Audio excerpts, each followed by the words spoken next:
Buenas noches, hermanos. Hoy iniciaremos a ver la superficie teológica del texto. Hemos considerado la superficie textual, que nos ayuda a responder a la pregunta ¿qué dice el texto? Hemos visto también la superficie temática, que fue la anterior. En realidad, en la imagen que puse decía superficie textual, pero es superficie temática. Y esto nos ayuda a responder la pregunta ¿por qué dice el texto lo que dice? La superficie temática, la superficie teológica también nos ayuda a responder a la pregunta ¿por qué dice el texto lo que dice, pero en un sentido diferente a la superficie temática? La superficie temática responde la pregunta ¿por qué dice el texto lo que dice desde el punto de vista temático y contextual? Pero la superficie teológica nos ayuda a responder la pregunta ¿por qué dice el texto lo que dice desde una perspectiva teológica? Entonces analizaremos en esta clase la superficie teológica del texto. Representa el aspecto teológico. Pone el texto en un contexto doctrinal determinado y agrega revelación subyacente. Esto quiere decir que agrega revelación que está debajo de lo que hemos leído. Bueno, alguna otra definición es que está oculto.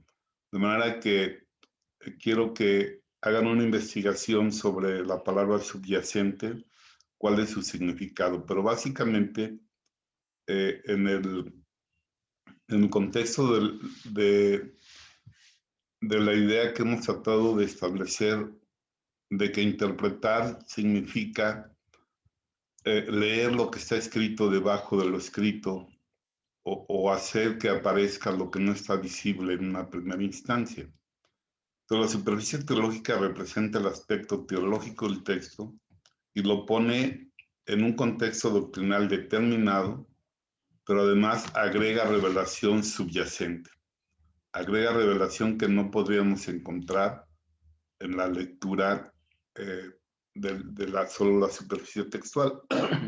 El ejemplo que hemos estado usando para considerar estas superficies del texto es Hebreos 11:1.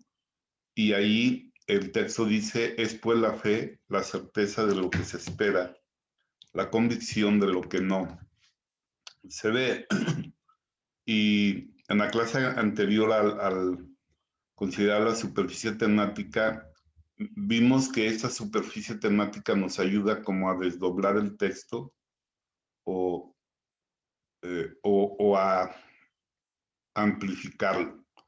Y eso lo hacemos relacionando nuestro texto con algunas otras partes de la Biblia donde se habla acerca del tema y asunto que aparecen en el texto.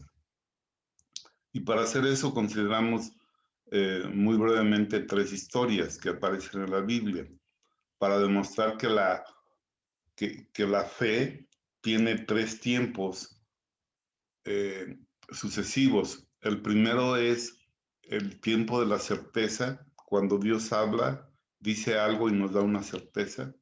El segundo es el tiempo de la espera, cuando el hombre recibe la palabra de Dios, crea esa palabra y espera que ocurra lo que Dios dijo. Y el tercer tiempo es cuando se demuestra o se realiza o se consuma lo que Dios dijo. Entonces, tomando como ejemplo ese texto, consideramos la clase anterior 3 historias. La historia de la resurrección de Lázaro, en donde aparecen esos 3 tiempos. Jesús habla y da una certeza. Viene un tiempo de espera que son 4 días, que son terribles además.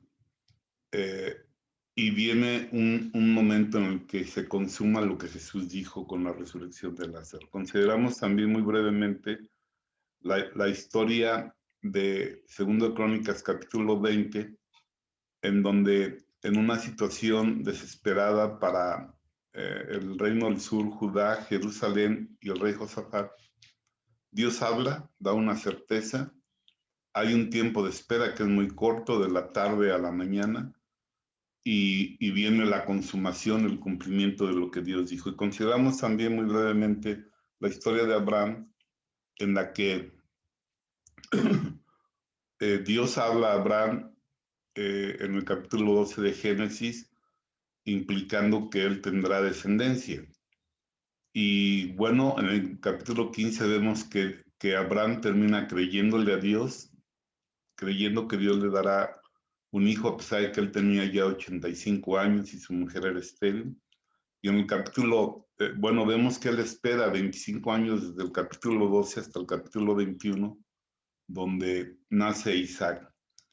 Entonces, ahora vamos a considerar la superficie teológica que representa el aspecto teológico del texto y que lo pone en un contexto doctrinal determinado y agrega revelación subyacente. Esto es muy interesante, pero además es muy importante para poder comprender a cabalidad el significado del texto y de alguna manera nos ayuda a enriquecer y profundizar durante la explicación que podamos hacer del texto, ya sea a nosotros mismos o explicarle a alguien más el significado y la exposición del texto. Al explorar la superficie temática, encontraremos vinculaciones teológicas, es decir, al explorar esta superficie nos vamos a dar cuenta que esas historias o esos textos o esas referencias con las que desdoblamos el texto, con las que amplificamos el texto, con las que respondemos de manera temática a la pregunta ¿por qué dice el texto esto? Vamos a encontrar que hay vinculaciones teológicas que debemos nosotros considerar. Y para hacer esto, la organización de la teología sistemática puede ayudarnos en esta búsqueda. Cada teología de cada autor tiene su propio, digamos, índice de contenido, pero fundamentalmente voy a poner aquí lo que generalmente aparece, que organiza de manera general las doctrinas de la Biblia. Y claro que a cada uno de estos puntos o de estos contenidos del índice, pues pertenecen otras categorías teológicas, pero básicamente son 9 las categorías teológicas que aparecen en los índices de las teologías. Lo primero es una bibliología, y esto significa lo que la Biblia dice acerca de la palabra de Dios.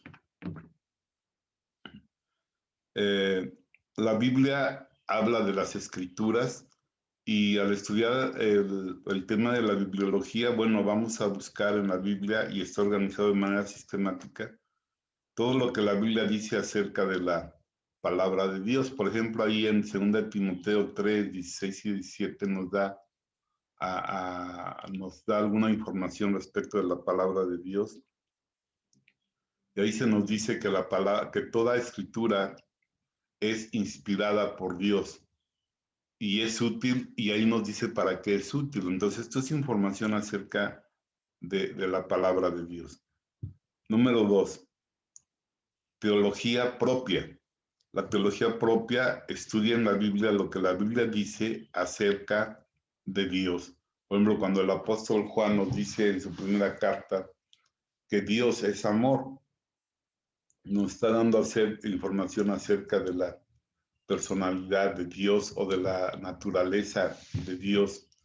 Cuando el apóstol Pablo escribe a los Efesios en el capítulo 2 y dice en el versículo 4, pero Dios que es rico en misericordia y nos está dando información acerca de Dios, de quién es Dios. Cuando leemos en Isaías capítulo 6, en la visión que tiene Isaías y lo que los querubines dicen o proclaman, santo, santo, santo, Jehová de los ejércitos, toda la tierra está llena de tu gloria. nos está dando información acerca de la santidad de Dios. Y así, la teología propia estudia lo que la Biblia dice acerca de Dios. Después tenemos el apartado de seres creados. Y en ese apartado nosotros podemos estudiar lo que la Biblia enseña sobre los ángeles y lo que la Biblia enseña sobre el hombre. Bueno, en algunas teologías viene ordenado de esta manera: angelología y antropología. Bueno, yo lo ubico en un apartado con dos contenidos: los seres creados, sobre lo que la Biblia enseña sobre los ángeles y el hombre. Y anartología, lo que la Biblia enseña sobre el pecado y sus consecuencias. Entonces nosotros podemos encontrar en la Biblia información acerca del pecado. Por ejemplo, Romanos 5:12 dice: porque por un hombre entró el pecado en el mundo, y con el pecado la muerte. Entonces ahí hay información importante, nos dice que hubo un hombre que introdujo el pecado en el mundo, aquí en la tierra de los vivientes, en la vida del hombre, y que juntamente con el pecado entró la muerte, es decir, un proceso de destrucción doloroso. Pero eso lo estudiamos en la amartología. Igual cuando Pablo dice: la paga del pecado es muerte. Bueno, ahí nos está dando información acerca del pecado.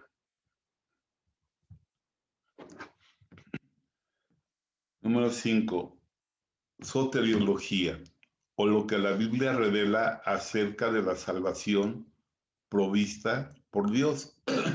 La Biblia nos da información acerca de esta salvación. Por ejemplo, Efesios 2, 8 y 9 nos dice: porque por gracia sois salvos, por medio de la fe, y esto no de vosotros, pues es don de Dios, no por obras, para que nadie se gloríe. Entonces, imagínense qué información tan rica nos ofrecen estos dos versículos. Somos salvos por gracia, somos salvos a través de la fe o por medio de la fe, y esta fe es impartida por Dios, es un regalo de Dios que Él nos otorga al momento de escuchar el Evangelio. Y nosotros podemos entonces creer con la capacidad de creer de la fe, que es creer con el corazón, como dice ahí en Romanos 10. Si creyeres que Dios resucitó a Jesús entre los muertos, si confesares que Jesús es el Señor y creyeres en tu corazón, no en tu mente, en tu corazón, que Dios le levantó de entre los muertos, serás salvos. Entonces, la fe nos da la capacidad de creer con el corazón. Soteriología, lo que la Biblia revela acerca de la salvación provista por Dios. Número 5, cristología, o lo que el texto bíblico revela sobre la persona de Jesucristo. Por ejemplo, Juan 1:1 nos dice: en el principio era el verbo, y el verbo era con Dios, y el verbo o la palabra era Dios. Y el versículo 14 nos dice: aquel verbo se hizo carne y habitó entre nosotros, y vimos su gloria, gloria como la del unigénito del Padre, lleno de gracia y de verdad. Y estos textos nos dan revelando aspectos acerca de la divinidad de Jesucristo. Y la cristología estudia lo que el texto bíblico revela sobre la persona y la obra de Jesucristo. Cuando el escritor de Hebreos nos dice: Jesucristo es el mismo ayer, hoy y por los siglos, nos está dando información acerca de Jesús. Cuando el mismo escritor de Hebreos nos dice: porque no tenemos un sumo sacerdote que no pueda compadecerse de nuestras necesidades, sino uno semejante a nosotros, que fue tentado en todo a nuestra semejanza, pero sin pecado, nos está dando información acerca del ministerio sacerdotal de Cristo a favor nuestro, un ministerio de misericordia.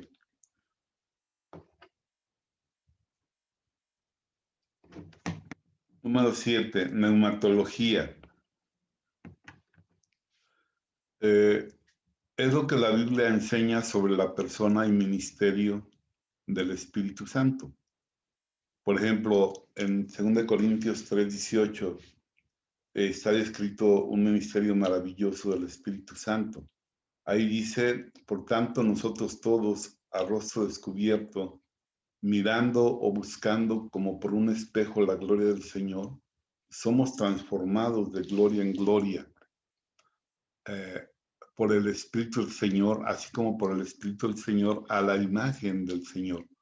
Es un texto maravilloso, pero ahí nos describe un ministerio del Espíritu Santo, cómo el Espíritu Santo toma nuestra búsqueda de Jesús, nuestra búsqueda del Señor, cómo Él toma todas las cosas que hacemos para buscarle, cuando nosotros oramos, cuando nosotros escudriñamos la palabra, cuando meditamos en ella, cuando reflexionamos en la palabra, cuando nos juntamos para adorar a Dios, toda esa búsqueda, cuando escuchamos una predicación, una alabanza, toda esa búsqueda nuestra, el Espíritu Santo la toma para irnos transformando poco a poco de gloria en gloria a la imagen del Señor, para que se cumpla lo que dice ahí en Efesios 4:13, hasta que todos lleguemos a la unidad de la fe y del conocimiento del Hijo de Dios, conocer a Jesús, a un varón perfecto, a la medida de la estatura de la plenitud de Cristo. Entonces el Espíritu Santo tiene un ministerio glorioso de tomar nuestra búsqueda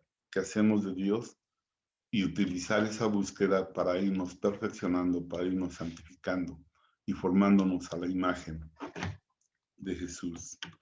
Gracias a Dios. Número 8, eclesiología.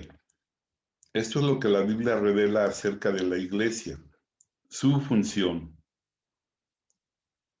Hay que corregir esto. Su función, sus ministerios y su autoridad. Esto lo estudiamos en la eclesiología. Finalmente, escatología.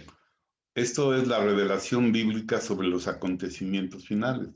En la Biblia encontramos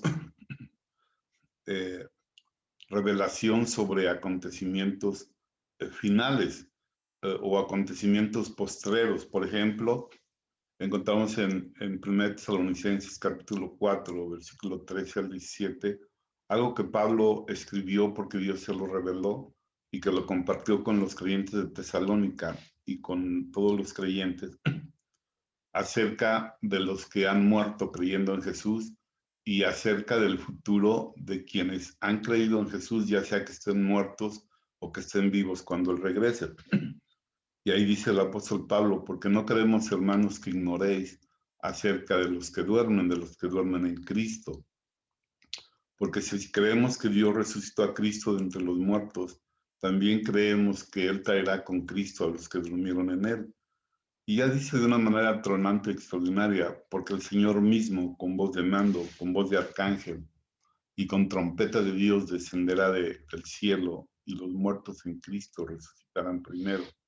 Luego nosotros, los que vivimos, los que hayamos quedado, seremos arrebatados juntamente con ellos en las nubes para recibir al Señor en el aire, y así estaremos siempre con el Señor. La escatología nos revela a través del texto bíblico las cosas que han de venir y bueno, es un tema, una materia extraordinaria. Entonces,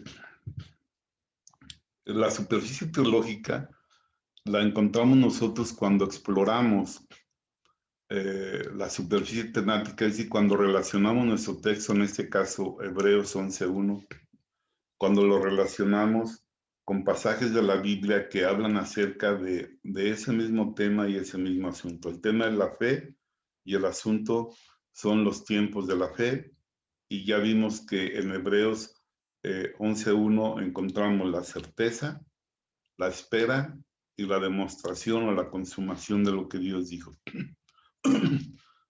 Cuando lo relacionamos con la historia de Abraham, cuando lo relacionamos con la historia de Josafat y cuando lo relacionamos con la historia de la resurrección de Lázaro, encontramos esos tres tiempos de la fe. Pero ahora en la superficie teológica vamos a encontrar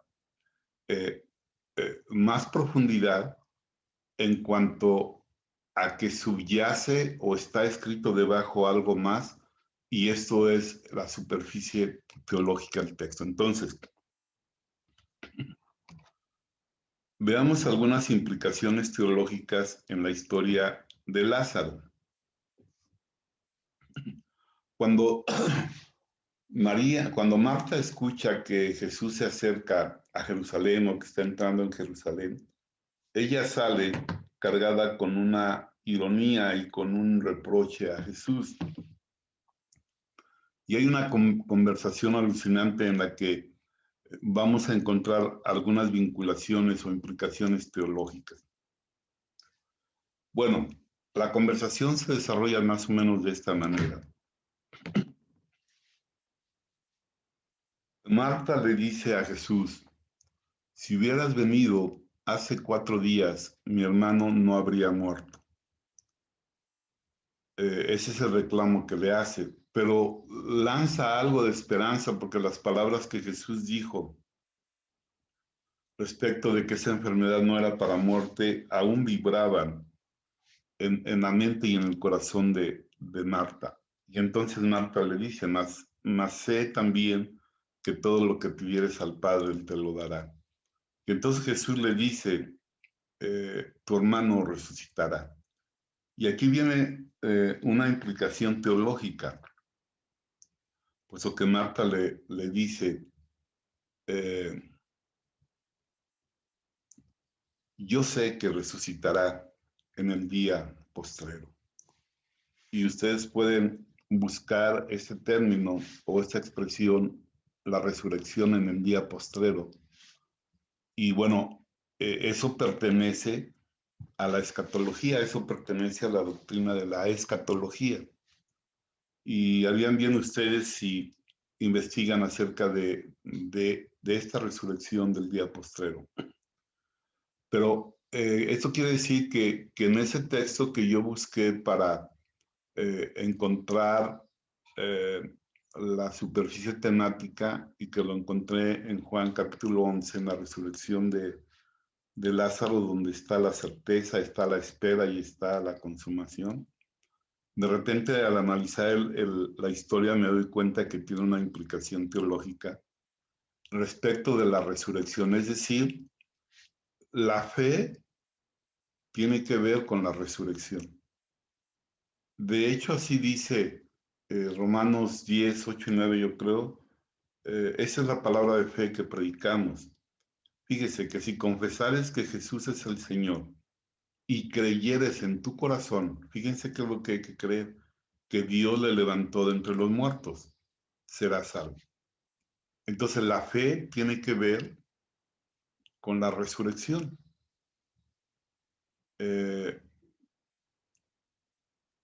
De hecho, el apóstol Pablo escribe un capítulo completo para hablar acerca de la importancia de la resurrección, el capítulo 15 de 1 Corintios, y sobre todo a partir del versículo 12, bueno, del 12 al 20, él hace una argumentación para decir que si no hay resurrección de muertos, entonces Cristo no resucitó. Y si Cristo no resucitó, la predicación es vana, la fe es vana, seguimos en nuestros pecados, los predicadores son mentirosos, y además somos los más dignos de conmiseración de todos los hombres. Sin embargo, termina de manera gloriosa en el versículo 20 diciendo: mas ahora Cristo ha resucitado, primicia de los que durmieron es hecho.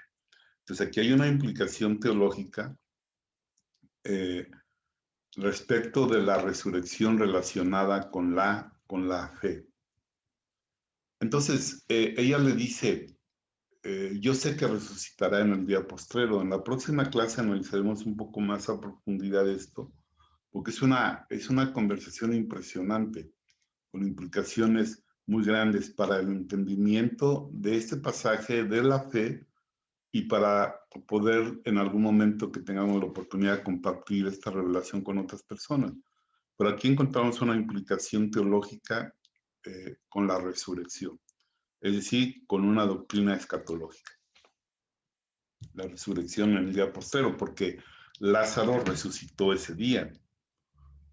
Sin embargo, Lázaro hoy está muerto, pero un día resucitará cuando Jesús regrese. Entonces, aquí hay una implicación teológica respecto de la resurrección. Es decir, la fe de la que se habla en Hebreos 11:1 tiene que ver también con la resurrección. Pero hay otra implicación teológica. Jesús le dice, tu hermano resucitará, y ella le dice, sí, yo sé que resucitará en el día postrero. Y entonces Jesús le va a dar una revelación de quién es Él. Y eso tiene que ver con cristología. Y Jesús le dice, yo soy la resurrección y la vida. El que cree en mí, aunque esté muerto, vivirá. Y todo aquel que vive y cree en mí no morirá eternamente. Y Jesús desafía a Marta y le dice, ¿crees esto? Y entonces la respuesta de Marta tiene una implicación teológica de cristología, porque entonces ella le dice, yo creo, yo he creído que tú eres el Cristo, el Hijo del Dios viviente que ha venido, el Hijo de Dios que ha venido al mundo. Es decir, nos revela dos cosas, que Jesús es la resurrección, Él es la resurrección, Él es la vida, y también nos revela que Él es el Mesías. Y todo esto tiene que ver con cristología. Y entonces la fe, desde esa perspectiva, la fe tiene que ver con la resurrección, pero tiene que ver también con la persona de Jesús. Digamos, la fe empieza cuando Dios habla. En el caso de Lázaro, la fe empezó cuando Jesús dijo, esta enfermedad no es para muerte, sino para la gloria de Dios. En Hebreos capítulo 12, versículo 1, se nos anima a correr la carrera cristiana, entendiendo que hay una gran nube de testigos, como si estuviéramos en un estadio de los antecesores de la fe, de los héroes de la fe, que nos animan y que nos dicen, vale la pena, sigue adelante, teniendo alrededor nuestro una tan grande nube de testigos. Dice el autor de Hebreos, corramos con paciencia, despojémonos de todo peso y del pecado que nos asedia y corramos con paciencia la carrera que tenemos por delante. Qué impresionante versículo. Pero el versículo 2 dice, puestos los ojos en Jesús, y nos va a dar una revelación acerca de Jesús y la fe. Puestos los ojos en Jesús, el autor y consumador de la fe. Entonces, ese texto nos revela que Jesús es el que da inicio a la fe. ¿Cuándo? Cuando Él habla. Cuando Dios habla, inicia el proceso de fe. Podría yo decir que no hay fe si Dios no habla. O al menos no hay fe bíblica si Dios no habla. Jesús es el autor de la fe y es también el consumador de la fe. Él es el que habla, da una certeza y Él es el que ejecuta el cumplimiento de lo que Él ha dicho. Entonces, bueno, hoy nos hemos introducido a lo que significa la superficie teológica y espero que haya logrado, digamos, motivarles a entender, a considerar lo importantísima que es esta superficie para poder encontrar lo que está escrito debajo de lo escrito. La próxima clase, Dios mediante, abundaremos sobre esta implicación teológica y lo extraordinario que podemos encontrar, que subyace, que está abajo, lo extraordinario que podremos encontrar respecto de la fe en relación con la resurrección y con Jesús. Muchas gracias por su tiempo. Dios les bendiga.